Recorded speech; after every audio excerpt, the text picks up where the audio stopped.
بلغ العلا بکمالہ کشف الدجا بجمالہ حسنت جمیع خصالہ صلو علیہ وآلہ۔ ساری سرکی دے بیت تاج بادشاہ نعت خان سید سروت صاحب اور انہوں نے برخوردار انتہائی حسین انداز دے وچ تہاکو کلام سنا رہے ہیں۔ بلا تاخیر مدرسے دی کارکردگی، مدارس دینیہ دی محنت دا اظہار کرن واسطے دعوت خطاب دیساں حافظ محمد حسان اعجاز انشاءاللہ میرا بھتریجا ہے تہاڈے سامنے کوئی دیر واسطے ختم نبوت دے عنوان دے ہوتے انشاءاللہ العزیز گفتگو کرے سے۔ حافظ محمد حسان اعجاز۔ اما بعد فاعوذ باللہ من الشیطان الرجیم بسم اللہ الرحمن الرحیم ما كان محمد ابا احد من رجالكم ولكن رسول الله وخاتم النبيين وكان الله بكل شيء عليما صدق الله العظيم وصدق رسوله النبي الكريم۔ محمد مصطفیٰ افضل ہیں سارے رسولوں میں، محمد مصطفیٰ افضل ہیں سارے رسولوں میں، جیسے ہوتا ہے گلاب افضل زمانے بھر کے پھولوں میں۔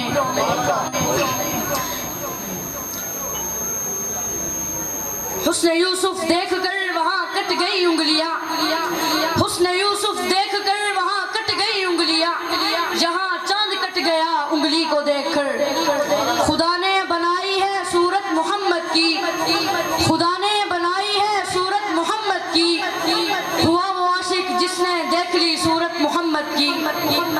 حق بات کا ہر وقت ہم اظہار کریں گے، حق بات کا ہر وقت ہم اظہار کریں گے، منبر یہی ہوگا جو سردار کریں گے۔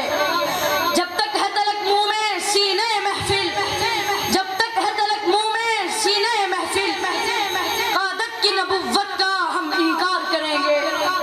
جو ختم نبوت کا طرفدار نہیں ہے، جو ختم نبوت کا طرفدار نہیں ہے، لا ریب جنت کا وہ حقدار نہیں ہے۔ خاموش رہے سن کر جو اسلام کی توہین، خاموش رہے سن کر جو اسلام کی توہین، بے شرم ہے بزدل ہے وہ خوددار نہیں۔ معزز سامعین اور قابل استاذ کرام اور علماء کرام، السلام علیکم ورحمۃ اللہ وبرکاتہ۔ مسلمان یہ عقیدہ رکھتا ہے کہ حضور صلی اللہ علیہ وسلم آخری نبی ہے، آخری رسول ہے، آخری پیغمبر ہے، آپ کے بعد کوئی نبی نہیں آئے گا، آپ کے بعد کوئی امت بھی نہیں آئے گی، اور ہر مسلمان یہ عقیدہ رکھتا ہے کہ حضور صلی اللہ علیہ وسلم آخری نبی ہے، اب قیامت تک کوئی نبی نہیں آئے گا۔ ختم نبوت کا فیصلہ ایک ایسا فیصلہ ہے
چاہوں گا۔ وآخر دعوانا الحمدللہ رب العالمین۔